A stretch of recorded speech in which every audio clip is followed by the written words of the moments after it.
It's 2 minutes past 2, so I think we will start. So, hello, ladies and gentlemen, and welcome to the Dare Dallas webinar, and thank you ever so much for joining us. First of all, thank you ever so much for everyone that joined us last week with Annabelle Parry, who was talking about coloured gemstones and rubies in particular. We had a lot of questions relating to that, so thanks everyone who engaged with that and actually got in touch with us and asked some questions. Now, this week we are here with Jenny Knott. Hello, Jenny. Hello, Alastair.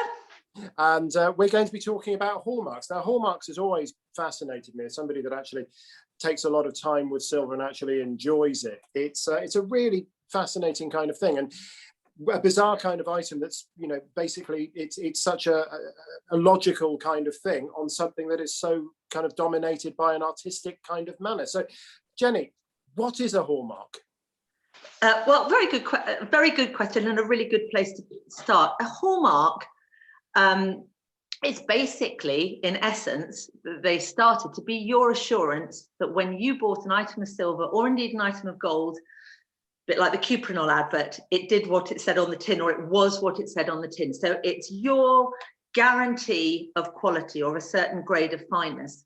And that is where it started. So way back in 1300, I think it was Edward II instituted a statute to say that silver, and indeed gold, but we'll come on to gold, silver had to be of a certain quality, and that quality was set at 92.5%.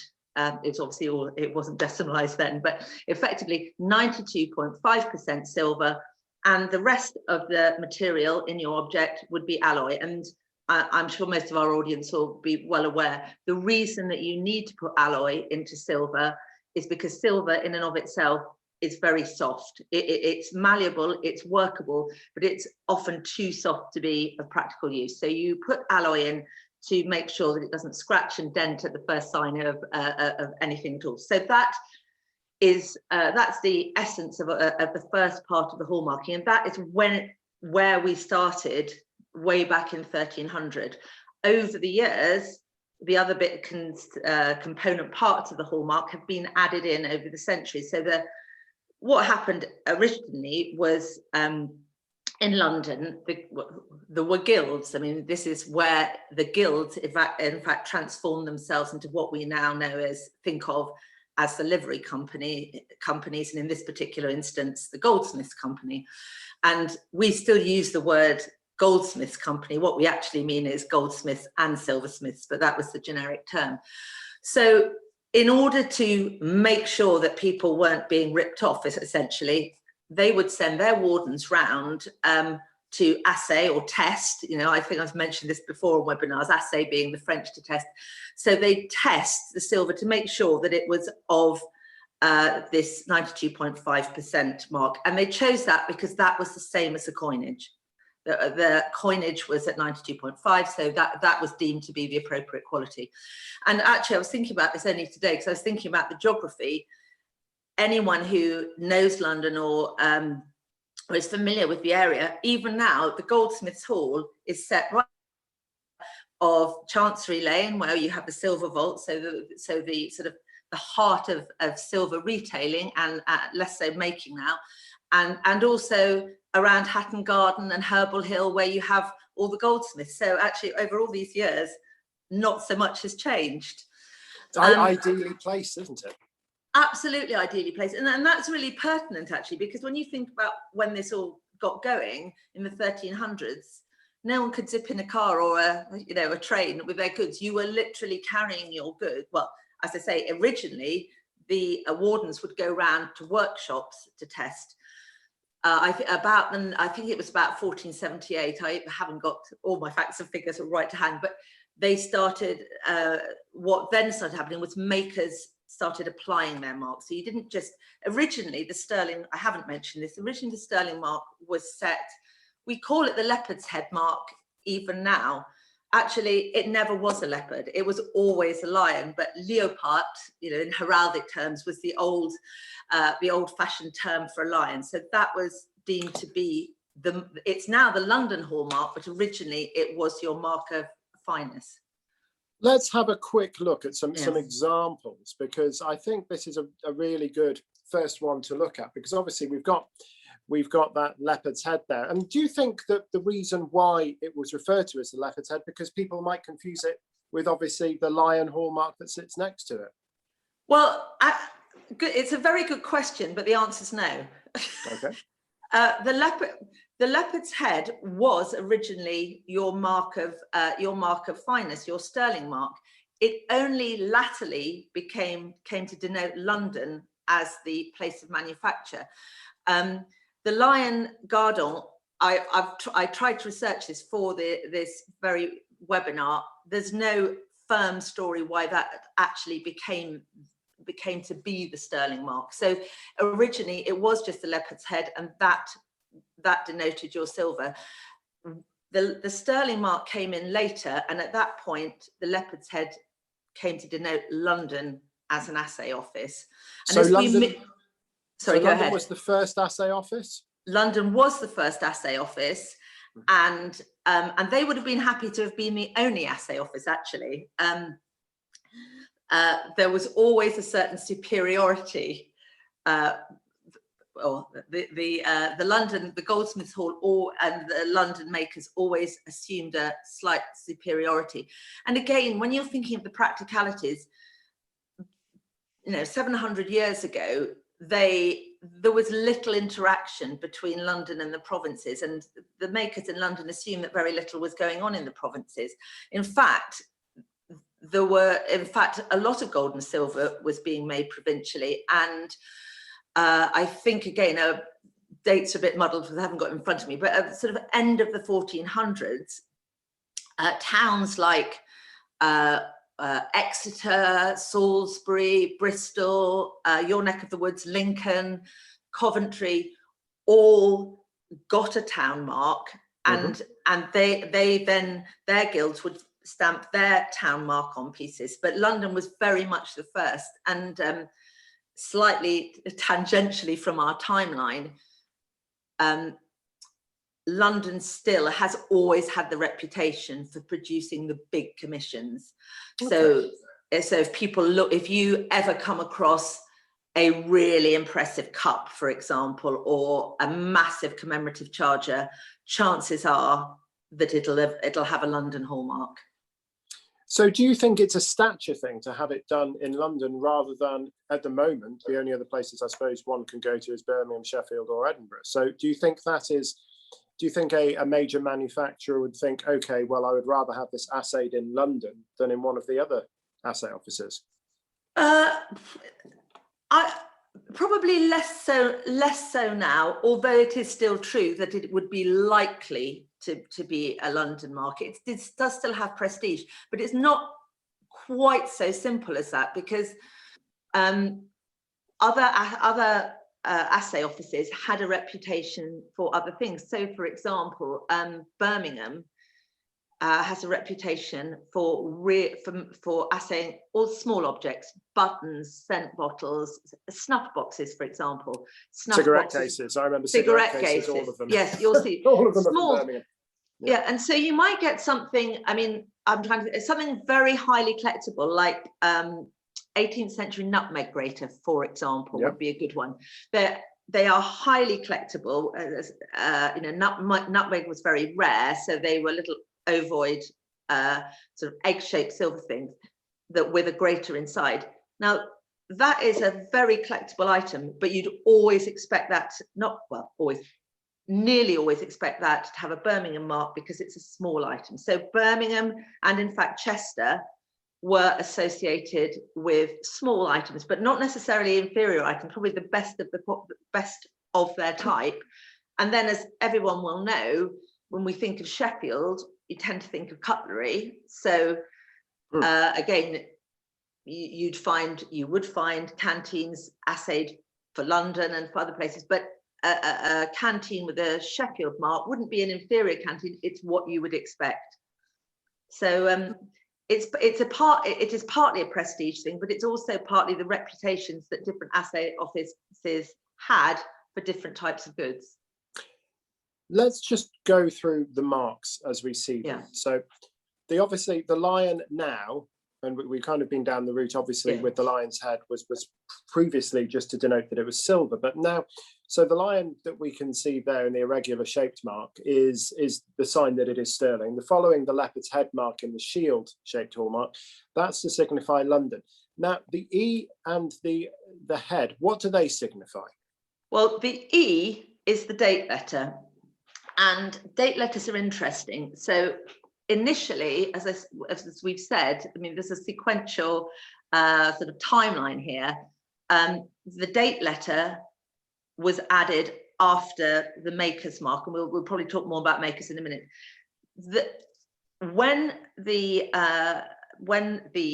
goldsmiths acquired their own hall, they started to employ an assay warden, and that at that point the makers would bring, instead of the wardens circulating around to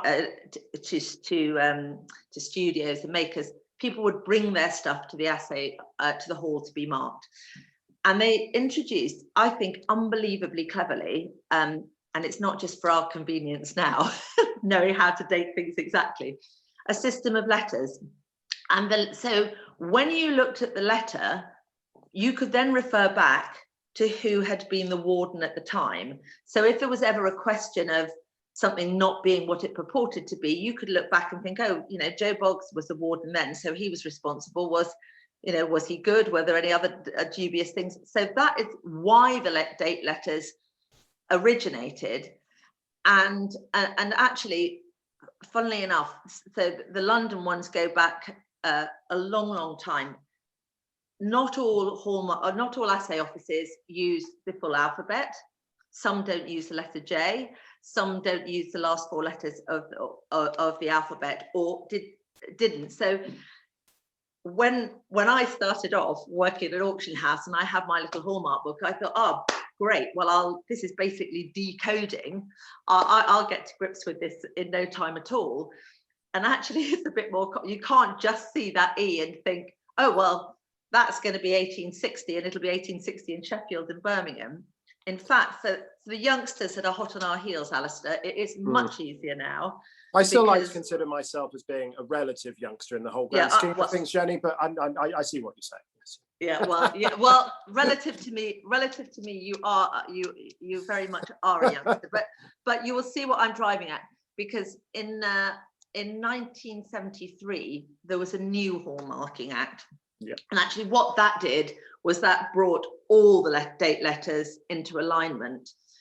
So now from 1973 onwards, you can do exactly that thing. The letter A, E, what have you, will refer. It's absolutely consistent across the board. But until then, it made it a little less straightforward. Although we are incredibly lucky to have this system of hallmarking, because it does allow us to know. It takes the guesswork out of things. It's a fantastic system. I think my only slight complaint with it is I think for certain assay offices, even if you're looking at a piece and you can tell that it's mid 18th century along those lines, I forget whether it's Birmingham or whether it's London, they decided to have 2 sequences of letters of the alphabet that are so remarkably similar that you could basically go, that is pretty much that, or is it that one? And they're so alike that I think that's the only one qualm I've got with it. And it's just one specific assay office over a 50-year period that I think got it a little bit too close. But there are a lot of early assay marks that are actually quite difficult to read, aren't there? There are a lot of early assay marks which are quite difficult to read. And when you think about what they, when you think about the tools they had and the way they were assaying them, you can understand that. What I was going to say, though, apropos of your previous remark, was there are 2 cycles of letters in the London cycle of hallmarks, where actually one's what we haven't told everybody, of course, is not only did the letters change, but sometimes they be capitals, sometimes they be lowercase, sometimes they be Gothic. They changed the style of the letter as well as the letter itself. But in a London sequence of marks, there are 3 years which are capitals, lowercase, capitals again. And in 1822, hitherto the leopard had a crown on, and then the leopard lost his crown. So that for me is always a little bit of a, okay, if I can't quite see which this P is a particular one, U and P in that realm, they look pretty much the same for 3 sequences of letters. So we have a quick squiz and see whether the leopard's got his crown on or not, and that's helpful too. But just going back to those hallmarks again, I'll just bring it up again actually, because there's a good point to be made from this. But what I often find is with looking at the hallmarks and trying to work out the dates, if they are difficult, is the using the sponsor's mark or the maker's mark. And actually, if you are able to date the sponsor's mark and when they're in business, obviously it means dating the item from the date letter is actually a lot easier. So what can you tell us about sponsors or maker's marks, as some people like to call them? You're absolutely bang on. We typically refer to them as maker's marks. We will call them maker's marks. And actually, sponsor is a better mark because, well, if you look at, in fact, this is a very good example you've got up here. So these people I know as the Barnard brothers. They were Edward and John Barnard. That family, you will have, I mean, you and I will both have seen a lot of silverware made by the Barnards. It wasn't necessarily made by the Barnards. So that's where the sponsor's mark comes from. You as, in fact, the Barnards, as I say, made from the mid-19th century to the early 20th century. So they were kind of quite dynastic, and the sponsor's mark changes occasionally over that time. But they were essentially, it wasn't just Edward and John sitting there hammering away. They were the company that made it, hence the sponsor's mark. And people, again, many of our audience will have heard of the Batemans and Hester Bateman. And I think that people have a notion, because it's interesting to have there are quite a number of women silversmiths, have this notion of, you know, pretty little Hester Bateman like Jane Austen tapping away at her silver. But actually, she was a great matriarch who employed numerous people to work for her. So the sponsor's mark, the maker, we could do it today. You or I could set ourselves up as a silversmith. We might decide that we'd like to make silver jewellery, and we could then apply to the London Assay Office for a sponsor's mark. Well, if you set yourself up as a silversmith and you get your AJM mark, you might decide to employ me to help you out, but your silver, whether or not you made it or I made it, will still say AJM. Well, there we go. There's a retirement plan for me. Thank you for that, Jenny. Now, aside from the hallmarks, I mean, those are the normal hallmarks that we see. There was actually, that we didn't touch on, I think it was Queen Victoria's head on there. Now, you don't see monarchs' heads on every hallmark, do you? Was there any reason, or was it just a random event that they decided to put them on there? No, you're absolutely spot on. The monarch's head became part of the hallmark, the whole sort of sequence of hallmarking, to denote that duty had been paid on that piece of silver.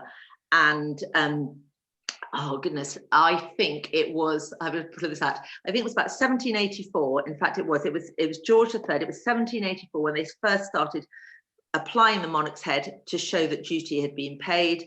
And it stopped, again, pulling from the deep resource, I think it was about 1890, that they stopped having that as the duty mark. Although we've got, I mean, it might be a nice time to pull up some of the other images, because nowadays we do apply extra marks in our hallmarking sequence, but they're commemorative. I mean, there will be various occasions. There we go, perfect. So you can see a special mark was made for the coronation in 1953. I'm going to put my glasses on so I can actually see what we've got in front of us. The Silver Jubilee, George and Mary, in 1935, and then a special mark for the Silver Jubilee in 1977.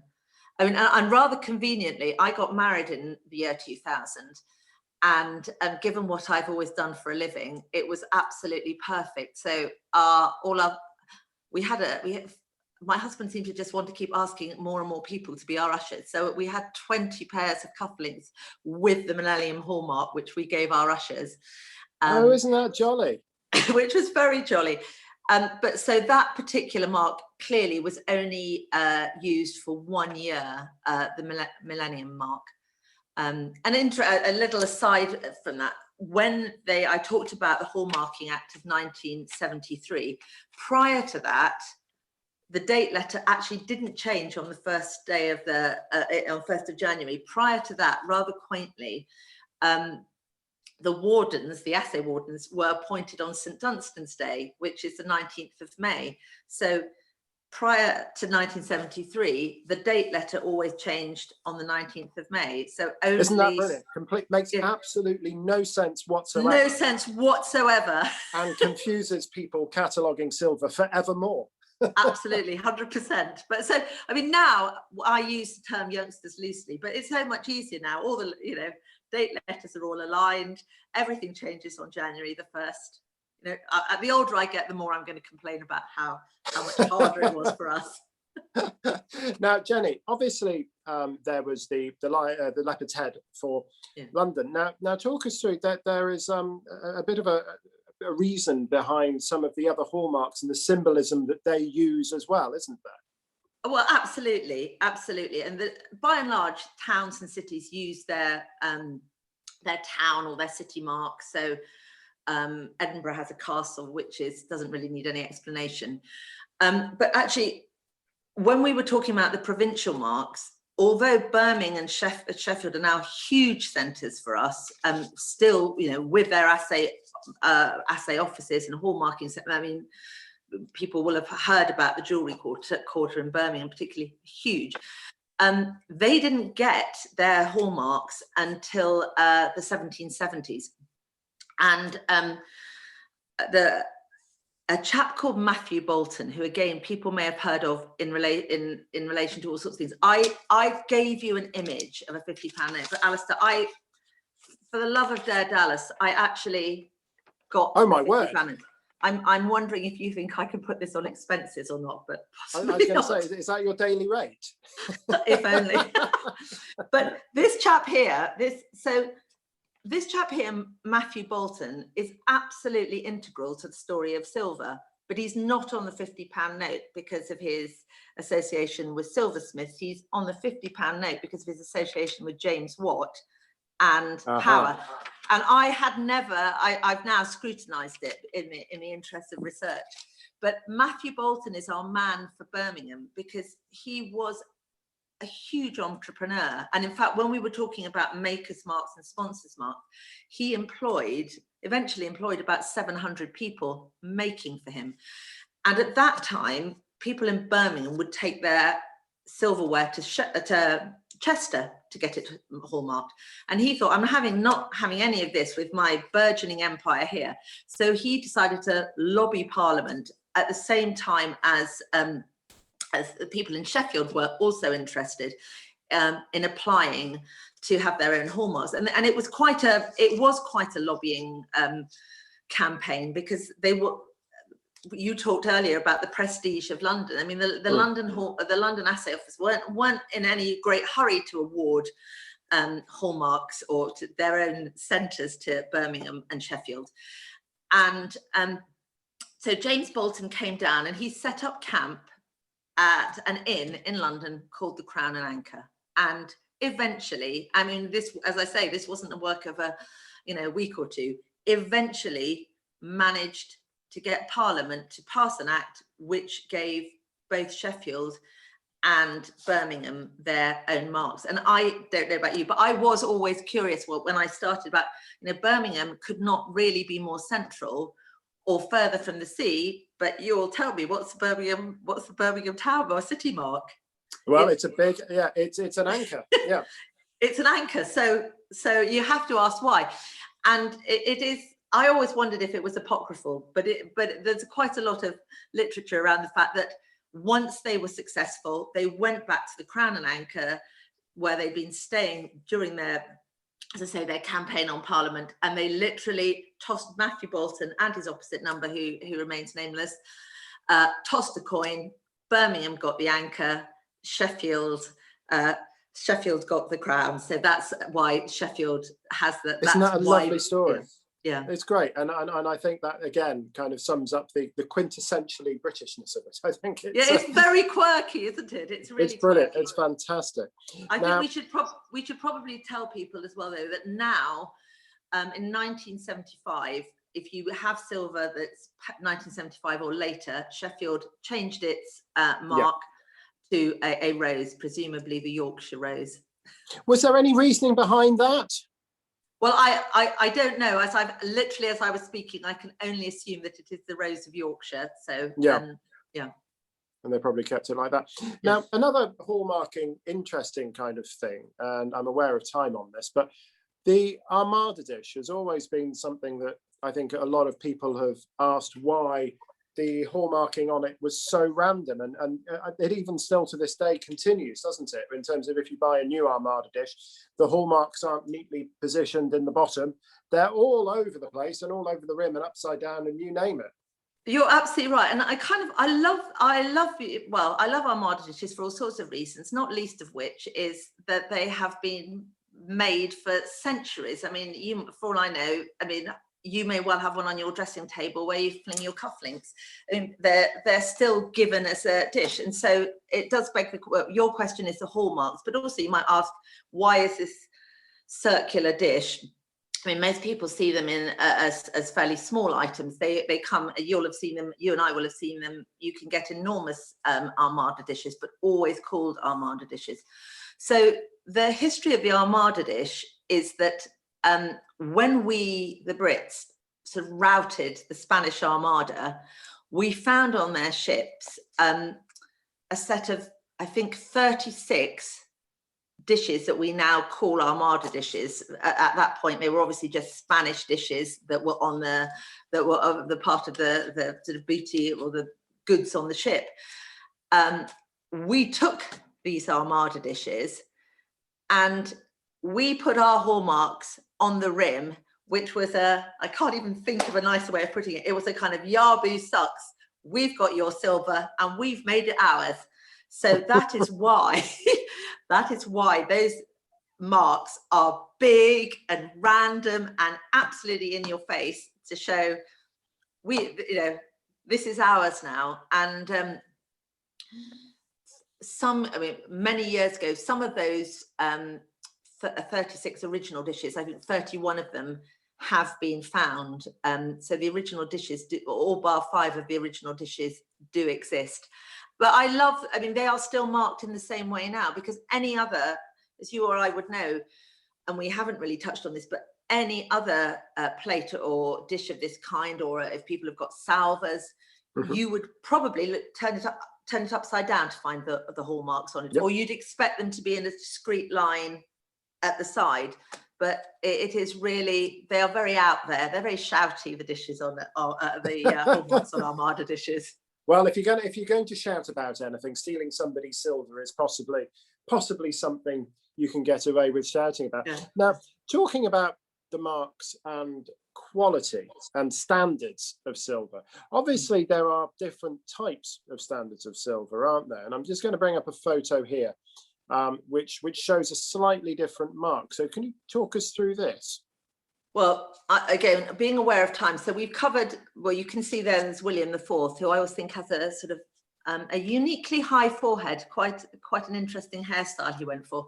But the mark we're really interested in on this particular image is the lady with the sceptre and the orb, who is, or looks as she has the sceptre and the orb, who is Britannia. Britannia silver. When again, being so much older than you, but when I started off and I was trying to learn all of this marks and fineness, I was living in London and working for Bonhams at that time, and a great fan of Capital Radio. And Capital Radio's frequency was 95.8 FM, and there was a little jingle, and that was very convenient for me because that is exactly the standard of Britannia silver. So it is a high, you might say better quality. It has more silver content than sterling silver. And it's still used today as a prestige, as a prestige sort of item. But the reason it came into being was in late 1600s, 1695, 1696, a lot of people were clipping the coinage. Mm-hmm. They were taking from the coinage, so clipping, taking small bits off and making silver out of it. And they wanted to stop this practice. So they increased the standard of silver on domestic wear to this to Britannia standard, 95.8 standard. And then you had to pay, so the silversmiths were having to pay duty on it and more for their silver. So it was a very unpopular move, and it didn't last for very long. But in the early 1700s, it lasted about 20 years. The general standard was reduced again for sterling silver for general goods, but Britannia standard and the Britannia mark stayed, and it's not uncommon. You and I have both seen modern silver with Britannia marks on it now as the finest. So it's 90 for anyone of my sort of vintage. It's I don't even know if Capital Radio still broadcast on 95.8, but they certainly used to. We've all gone digital now. It's all sorry. Jenny, we're coming to the end of the webinar, and we're going to bring up a couple of more photos. But I'd just like to ask if any of the ladies and gentlemen who are watching it do have any questions. If they'd like to pop them up in the question box, and we'll come to those at the end of the session. Now, let's have a look at, bear with me one moment. Now there are hallmarks, obviously, for special occasions. We've seen the ones for the coronation and for the year 2000, but this one is a relatively recent one, isn't it, Jenny?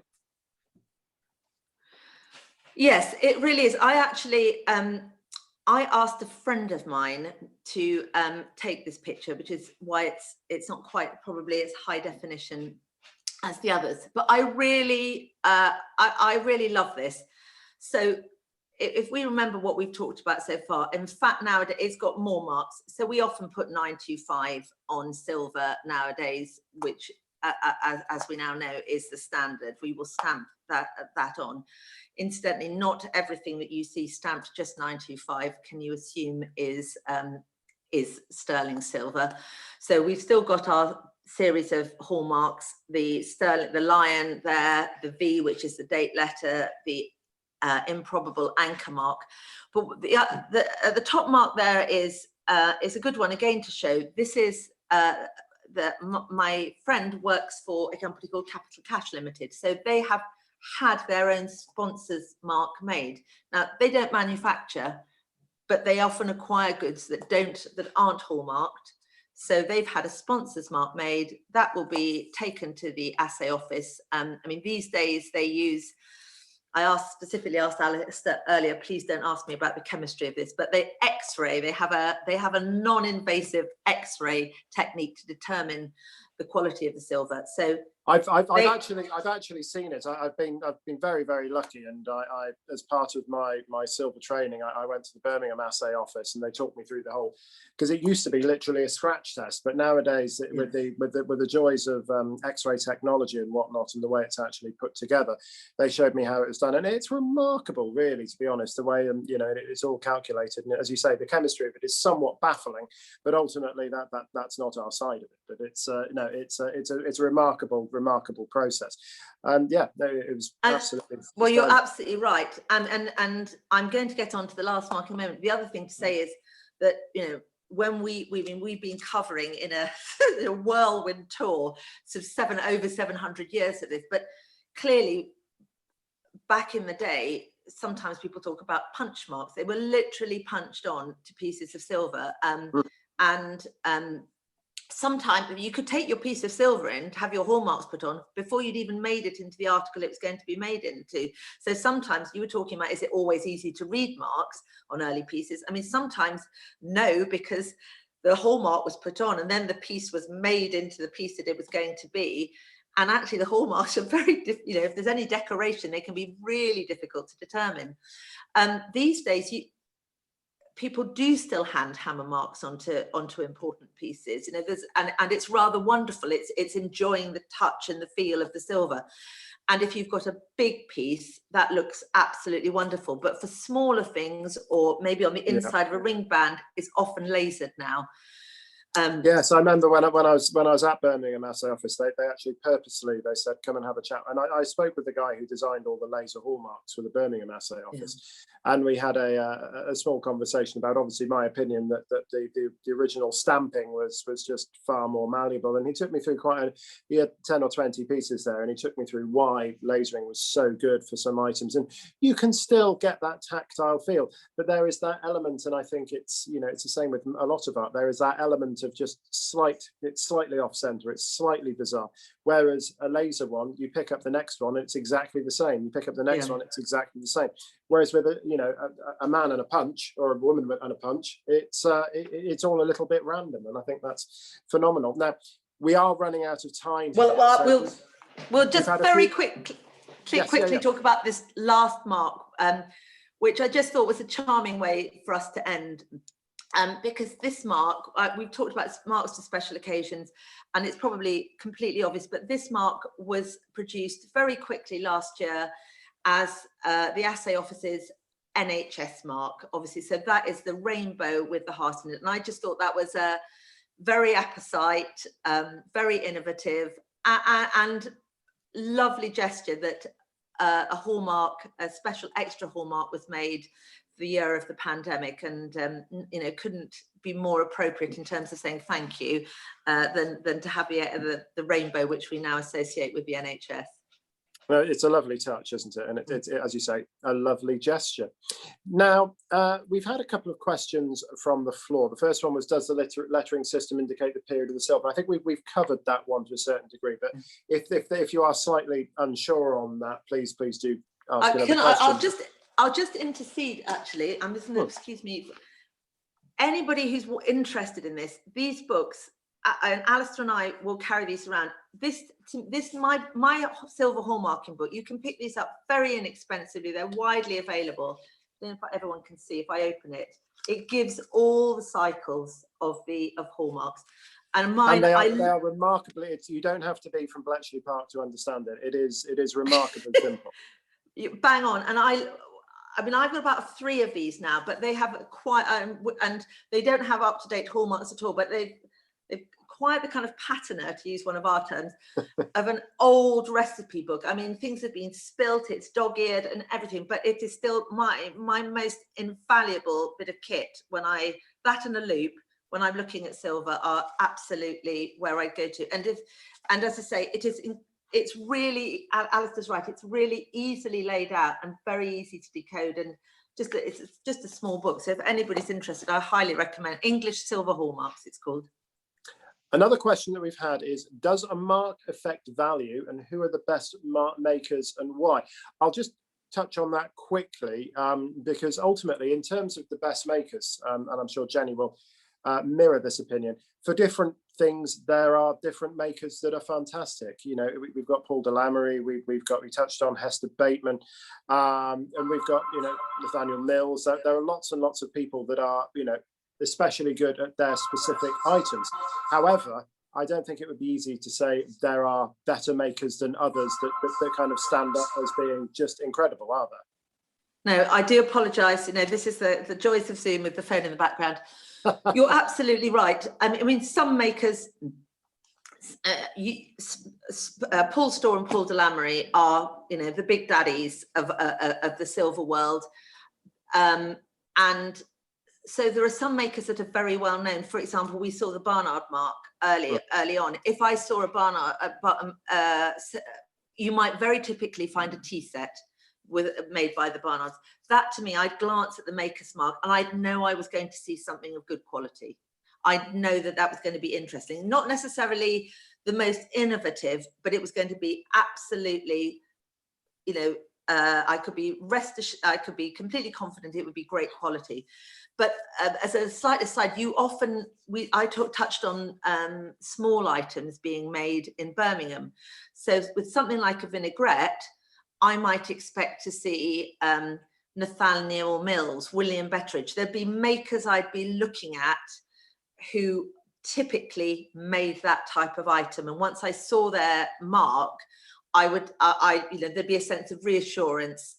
So let's say we saw a Vesta case or a card case, for example, and if you saw and you thought, okay, this is a lovely piece, but by definition, if it had a Nathaniel Mills stamp in it, it would be worth more than one that had, I mean, unlikely, but a Walker and Hall stamp or something like that. It would be determined as being a more valuable piece because it was by him. Yes, well, because it was by him. But the corollary to that is, but because it's by him, it will be well made of its sort. So the one follows from the other. And what, again, slightly tangential to the question, but in terms of rarity, if an item had a Chester hallmark on, say, so the Chester assay office closed in the 1950s, that again would give it a little bit more value. I mean, Chester silver is prolific, but it's unusual. Nothing more is coming out of Chester. So yes, those things do matter, and they definitely will affect value. Fantastic. And the last question we've had, which is a little bit broad and possibly something that we will touch on a silver webinar as opposed to a Hallmarks webinar, but is silver a good investment? If so, what should we be looking out for investing in? And now I'm going to kind of interject again here and say, I suppose a lot of it depends on the bullion price of the silver, doesn't it? A lot.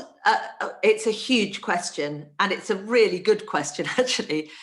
A lot does depend on the bullion price of the silver, and there are a lot of people believe that silver is hugely underpriced at the moment, notwithstanding that the bullion price went up during the pandemic.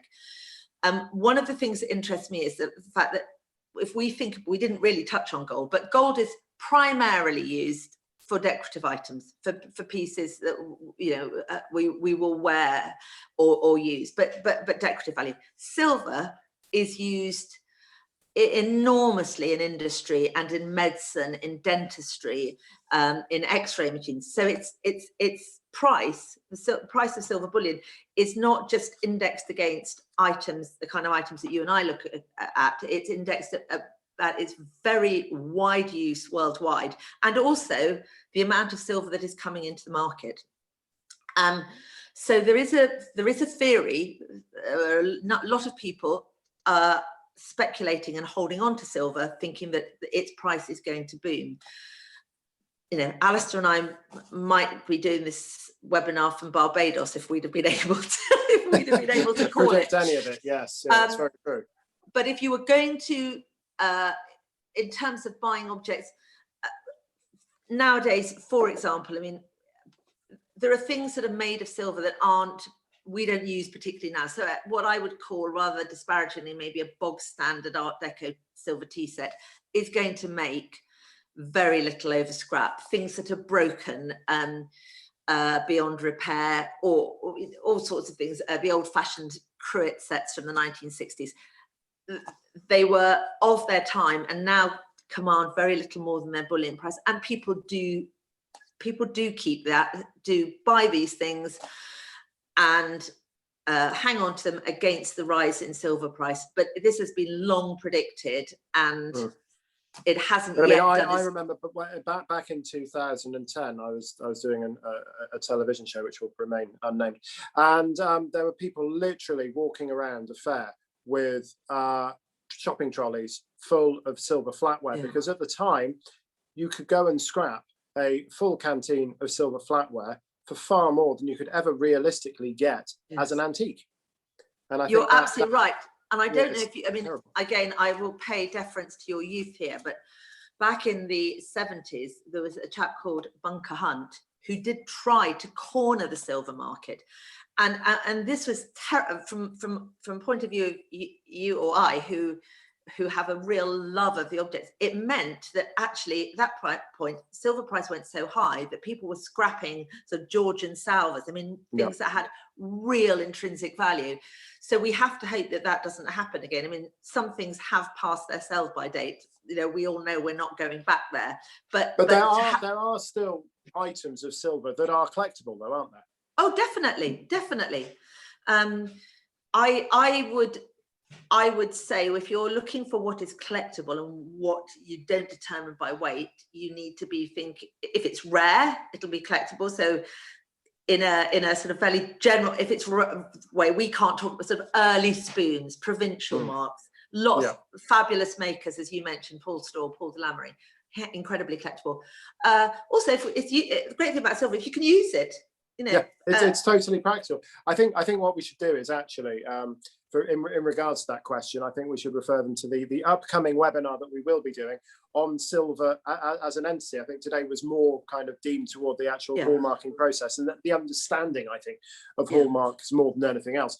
But I think on the webinar that's coming up within the next month or so on silver itself, we will touch on what's hot at the moment in the market and what you should be investing in terms of what's really good value for money, because there are a phenomenal amount of items out there that are ridiculously good value, but there are still some very, very expensive pieces out there. But just looking at the clock, I think we are running a little bit short of time. So I'd like to say thank you ever so much to Jenny for joining us. It's been absolutely fascinating. And as is usually the case when Jenny and I get together, we could probably talk the hind legs off a donkey and carry on going for another couple of hours. But I'm aware of time constraints on this one. So thank you ever so much for joining us, Jenny. And thank you ever so much, ladies and gentlemen, for joining us again for the Dare Dallas webinar. We'll be back next week at 2 o'clock. So thank you, everyone, for joining us. And thank you very much, Jenny. Well, thank you very much, Alastair. I knew it would be fun, and I did know it would be a chatty webinar. I knew that we. I think we all knew that, didn't we? But great, Jenny. Thanks ever so much. We'll speak to you very soon, and thank you, ladies and gentlemen, for joining us again. Absolute pleasure. Take care. Bye bye now. Thank you.